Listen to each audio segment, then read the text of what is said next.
marami po yung mga projects that are included. I understand that, Mr. Chair, pero yun nga po, babalikan na lang ho natin yan because ang tanong po natin, napakalaki naman po ng pondo at saka napakaraming flood control projects ng mga lugar na ito. Hindi po ba ninyo nasilip ito nung nilagay po ninyo sa NEP? Did you check man lang or ask as you're planning or whoever is in charge na kailangan natin lagyan dito ng flood control, Cebu, blah, blah, blah. Sana tinignan din ho natin kung magaling ho yung planning natin, kung sino man yung may hawak dyan, binabaha ba? Ang tanong po dyan, binabaha ba? Bakit tayo magpopondo rin sa lugar na ito kung hindi naman po binabaha? It's a waste of money, Mr. Secretary. Waste of time also. Halatang halata ho popondohan mo dito, gagastusan mo na wala namang baha. Di po ba?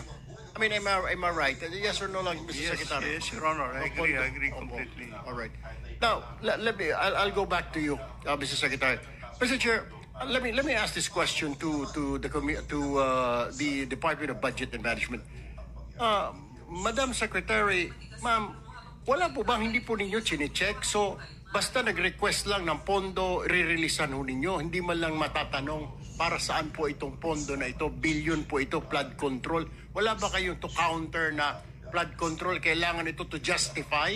I mean, release lang ho tayo ng release kasi sabi ni Congressman, sabi ni ganito, hingan ko ng pondo, etc., etc. Kailangan ko kasi baka hindi. Pag hindi ko nireleasean, baka ipitin ng pondo ko sa budget hearing. Mr. Chair, good afternoon, good noon po sa ating lahat. Kung ano po ang nakalagay sa General Appropriations Act, yun po ang inire-release natin sa Department of Public Works and Highways. Naka-line item po lahat ng mga projects. It's detailed and identified yung mga projects po. Isa-isa, nakasulat po dyan. Yung mga projects, yung mga flood control projects. I understand that, Madam Secretary, pero my point is, wala po bang pagkakataon? Kasi baka mamaya mali na po yung nililista.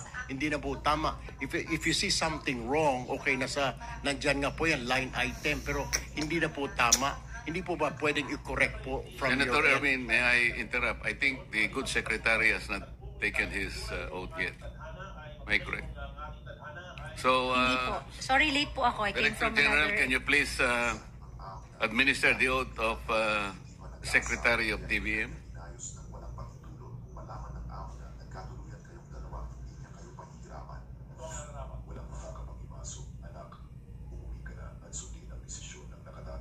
Truth and nothing but the truth in this proceeding. Proceed, Senator Erwin. Yeah, my question here is, Mr. Chair, para kay Madam Secretary, is like, tama ho, I mean, nasa line item, etc., kailangan ninyong ponduhan yan, pero hindi po ba medyo questionin man lang na nakakaduda na po dahil, tika mo na, masyadong malaki ito, bubonduhan natin ito na wala namang baha dito or at least kahit na to check lang po, counter check na baka wala po kaming tao na kayang mag-check isa-isa ng mga projects na pinopropose ng DPWH But po. do you have the mandate to do that? Wala din po eh. Yun na sabihin mo. Wala rin po. Opo. Wala po. Okay. Okay. Now, let me move to the Commission on Audit naman. Ito pong can you identify contractors is a commission with repeat adverse audit finding who still continue to receive new projects? Meron po ba kayo listahan na itong contractor ito blacklisted, itong contractor na ito substandard? Meron kayo? Wala. Sir, meron po kaming ongoing list, sir. Pero as to yung mga blacklisted contractors po, manggagaling po kay DP. Pero meron na din po kaming parang database, sir, na ginagawa po ngayon. And yung data po ngayon ay nasa 2022 to 2024 na po, sir. Alright. Balikan ko po si Secretary Bonoan. Mr. Chair, Mr. Secretary, ano po, wala po kayong list. Kagaya po nasabi ni Senator Raffy kanina na isa lang po ang kuan, pero lahat pumasa, isa lang ang blacklist nyo. Of this 15, lahat po ito good performance so ito since 2022. Lahat po nagawa nila, na kumpleto nila yung project. As far as our monitoring records are concerned, Mr. Chair, this was completed naman yung sa records namin. No? Completed. As far as the central office records are concerned, actually, I'm not saying that in the field this could be a different story, but actually in our monitoring records in the department, they are completed because completed po lahat yung records. Completed po. Completed, pero what I'm saying is like hindi nyo sigurado sa inyo sa main office, lalo na yung office mo, kung yung proyekto kagaya ng pinakita ni Chair Marcoleta kanina, yung wasak o durog na tulay or whatever it is, yung embankment, hindi ho ninyo mamamonitor yan kasi Hindi. Because so pwede kayong dayain ng mga tao ninyo sa region, sa district, pwedeng magsinungaling at sasabihin, Secretary, tapos na po ito. So wala kayong way to find out na yung project na yon completed at hindi substandard? Wala pong ganun? Well, we rely actually on the data that is fed to us actually at the central office, Your Honor, at that point in time. No? But, This data, Mr. Secretary, you're just relying sa mga tao ninyo sa field, sa district engineer, Yes, Your sa Honor. regional director. Tama po? Tama po. So, ang ibig niyo pong sabihin, yung dadaan ng kuntulay, kung pupunta ako sa probinsya ngayon, hindi ko sigurado kung safe po ba yun, talagang matibay ba yun, because you're just relying. Paano kung substandard po yung tulay? Kagaya po nang nangyari sa Kabagan, Isabela. Paano po yun?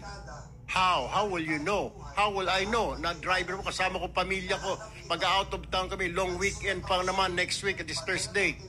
Paano pala, kung substandard pala ho yung tulay na yun? Let's not talk about flood control muna. Let's talk about these projects. Kung hindi po ninyo monitor, yung umaasa lang kayo sa mga tao ninyo. How are we going, ika nga, masasabi natin na safe yung kalsada na yan, safe yung tulay na yan.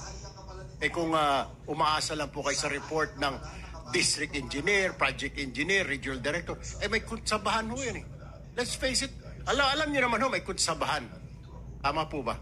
With your RD, DE, project engineer, at saka contractor, may kutsabahan na yan, Mr. Secretary.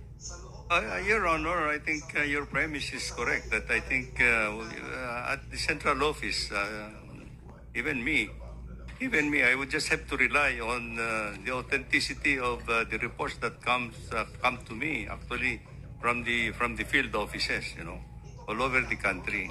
Okay. So until such time that there's a report, there is a report that will come to me that hindi tama, then that's the time that I have to have an action on it, Your Honor. My last question, Mr. Secretary, to give way to to our colleagues here. Mr. Secretary, alam nyo, namamonitor nyo ho ba na karamihan sa mga RD ninyo at district engineer ay mga kontratista din? May mga construction company? That they have construction firms? Hindi po. This is one thing that I want to unearth actually in this process, Your Honor. Hindi nyo na rin ba narinig yung in-house construction, Mr. Secretary? Kami na lang gagawa, kagaya po na nangyari sa akuan. Kami nang gagawa, ako nang gagawa dahil ako district engineer kasi may construction company. Hindi nyo rin po naririnig yung in-house construction na yan? You are asking whether Yes. there are district engineers who are contractors? Yes.